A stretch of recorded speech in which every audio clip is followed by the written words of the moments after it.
I was reviewing the final design for a penthouse project in Manhattan when my phone buzzed. Family meeting, tonight. Urgent. No greeting. No signature. Just a command the same tone I grew up obeying. For a moment, I almost laughed. My family hadn't spoken to me in nearly 2 years. Not since my wedding, the one they skipped because in my mother's words it lacked class. That day, while I said my vows in a small chapel in Vermont, they were 2 states away, attending my sister Grace's charity gala. My father even posted a picture captioned, "Proud of our shining girl." I wasn't tagged. I didn't need to be. I used to think being ignored was the worst thing that could happen. I was wrong. It was being remembered only when useful. Now 2 years later, they suddenly remembered me right after the Times ran a feature titled, "The Woman Behind Manhattan's $5.5 million Modern Haven." Apparently, success has a stronger signal than blood. I looked at the message again, took a sip of espresso, and smiled. Urgent, they said. As if urgency meant anything to me now. Still, I typed back a simple reply, "See you at 8. Not because I owed them my presence, but because every storm deserves its witness. Growing up, I learned that in the Wells family, love was conditional, a currency earned, not given. My sister Grace mastered the trade early. All she had to do was smile, and my parents would orbit around her like planets to the sun. I, on the other hand, was the quiet one, the listener, the one who blended into wallpaper. When I brought home art projects, my mother would glance and say, "Sweet, but Grace won the debate trophy today." When I got accepted to the architecture program at Columbia, my father said, "Architecture. That's not a real career, Clara. It's a hobby with expensive paper." I stopped showing them my drawings after that. They taught me early that silence kept the peace. So I stayed silent through birthdays, forgotten holidays, overshadowed, and years of being the responsible one, the reliable backup when Grace messed up. By the time I turned 25, I realized silence wasn't peace. It was permission. So I left. No dramatic goodbye, no speech about finding myself. Just a note on the kitchen counter and a packed car. I drove away before sunrise, my hands shaking on the steering wheel, not from fear, but from the strange relief of finally being unseen on my own terms. I started over in a rented basement apartment with 1 desk, 1 laptop, and a dream too small for them to notice. 3 years later, Wells Design Studio wasn't just surviving, it was thriving. But I didn't tell them. Because when you've been invisible your whole life, sometimes the sweetest revenge is letting them believe you still are. Their house hadn't changed, same white pillars, same manicured lawn that screamed perfection. Inside, the air smelled of old money and lavender polish. Clara, my mother's voice, carried the kind of false brightness that comes from guilt. Finally, you've been impossible to reach. "I've been busy," I said, simply hanging my coat. Grace appeared from the living room, flawless as ever, in a silk dress that probably cost what I once paid for rent. "Look who decided to show up," she said, smiling like it hurt. "I was invited," I said. We sat at the long dining table, mahogany, polished to reflection. My father cleared his throat. "Grace and Peter had some financial complications. Their business investment didn't pan out. We thought maybe—" "You thought I'd help," I finished. "It's family," Clara Grace said softly. "You owe us that much." I tilted my head. "Do I?" My mother placed her manicured hand over mine. "You've done so well for yourself, darling. We're proud. Truly. But your sister's situation is delicate." "Delicate," I repeated, savoring the word like a bitter drink. I took out my phone, opened a recent project file, and turned the screen toward them. A sprawling glass estate overlooking the Hudson. "That's mine," I said, "fully paid." The silence that followed was almost holy. My father's jaw tightened. Grace's smile faltered. My mother blinked too many times. "You didn't tell us," my father said finally. I met his gaze. "You didn't ask." Inner felt like theater, and I wasn't sure if I was the audience or the villain. Grace tried to fill the air with small talk, but every compliment had an edge. "So you're still doing interior design." "That's cute. I always said you had a good eye." "It's architecture," I corrected. "And it's more than an eye. It's vision." My father sipped his wine and muttered, "Vision doesn't pay bills. Responsibility does." "Then maybe that's why you're in debt," I said without blinking. The table went still. My mother's fork clinked against her plate. Grace stared. I leaned back, calm, unbothered. "You know, I used to think success would make you proud. But I realize now it just makes you uncomfortable." "Don't twist this, Clara," my mother said sharply. "You've changed. You're cold." "No," I said softly. "I just stopped apologizing for existing." For a long time no one spoke. Only the sound of the grandfather clock filled the room, steady and cruel. Then Grace's voice cracked, always the performer. "I made mistakes, okay? But can't we move past it? We're still family." I looked at her, really looked the desperation behind the gloss. "Forgiveness," I said quietly, "isn't a discount code you use when you're broke." Her face twisted.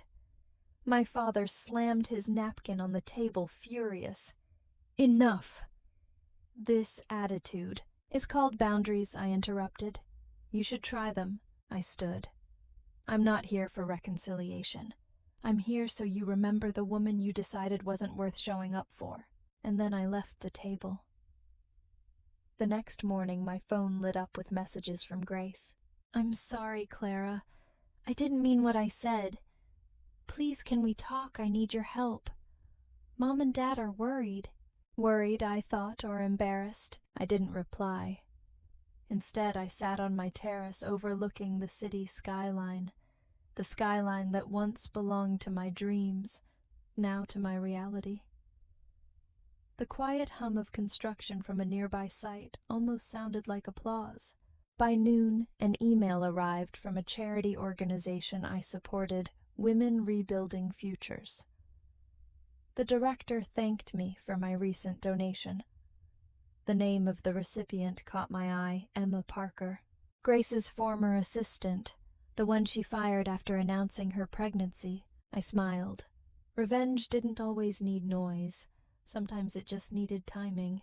Later that evening, I got another call, this time from my mother. "Clara, sweetheart." She began, her tone sugar-coated. "We know you've been successful. Maybe you could guide your sister, offer advice." "I already did," I said, indirectly. She hesitated. "What do you mean?" "Let's just say the universe is finally balancing its books." Before she could respond, I ended the call. That night I went for a walk along the river. The city lights shimmered like distant ghosts. I realized then revenge wasn't about making them suffer. It was about making sure their voices no longer dictated mine. I'd spent years trying to earn their approval. Now the only validation I needed was the reflection in the water, steady, composed, and finally free. They had built their kingdom on appearances. I built mine on silence. And silence, when you own it, is the loudest sound in the world. 2 weeks later, I received a handwritten letter. Elegant paper, perfect cursive. My mother's handwriting. "Family meeting, this Saturday. Please, Clara, don't make this harder than it already is." I almost laughed. The same words she once said when I begged her to come to my wedding. Still I went, not for them but for closure. The house looked smaller this time, as if its arrogance had deflated. Inside, they were all waiting. My father sat stiffly at the head of the table, Grace beside him, her husband looking anywhere but at me. "Clara." My father began, voice calm but forced. We've all said things we regret. Let's put this behind us. Family should stay united. I smiled faintly. Unity isn't built on silence, Dad. It's built on respect. And we've never had that. Grace leaned forward. We're not asking for much. Just help us get through this. You can afford it. I said, meeting her eyes. But I won't. My father's jaw clenched. You're being cruel. No, I said softly. I'm being consistent. You taught me how. I reached into my bag and placed an envelope on the table, a legal document. This is a cease and desist order. It prevents you from using my company's name, projects, or connections in any of your proposals. Consider this my final boundary. My mother's voice trembled. Clara, you do this to your own family. I stood. You did it first when you chose appearances over me. I just learned your language. Then I looked at Grace.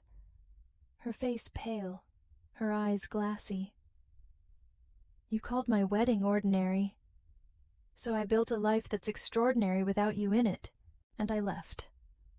No raised voices, no dramatic ending, just quiet finality, and heels echoing against marble, like punctuation marks on a story that was finally mine.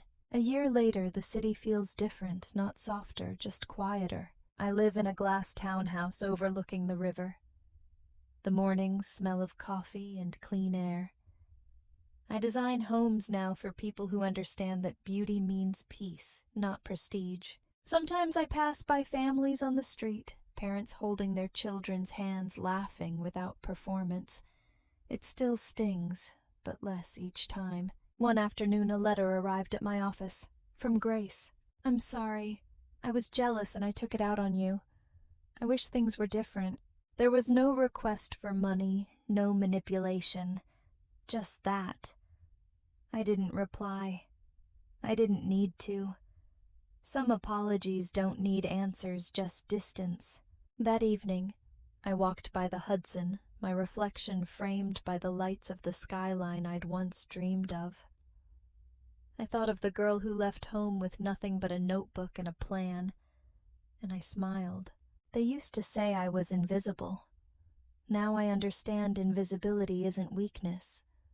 It's freedom, because the most powerful revenge isn't proving them wrong. It's living a life they'll never be invited to witness again. Success didn't heal me, peace did. For a long time I mistook silence for surrender. Now I know it's strategy. The kind of silence that builds empires, writes stories, and rewires pain into purpose. Sometimes at night I sit on the balcony and reread the first blueprint I ever drew, a small house, nothing special. But in the corner in my old handwriting are the words I'd written at 19. Make something that outlasts noise. I did. The Wells name still circulates in charity galas and business circles. But mine stands alone, no longer attached, no longer dependent. Last Christmas I mailed them a single card. No photo, no signature, just one line centered and gold embossed. I wish you peace, the kind I paid for. I didn't send it for closure. I sent it as proof that even after everything I could wish them well from a distance, because I no longer needed their approval to feel whole, and that I've realized is the real price of peace. It costs every version of you that begged to be understood. Now when I look in the mirror, I don't see the invisible daughter anymore. I see the architect not just of buildings, but of her own freedom, and she finally built something unbreakable.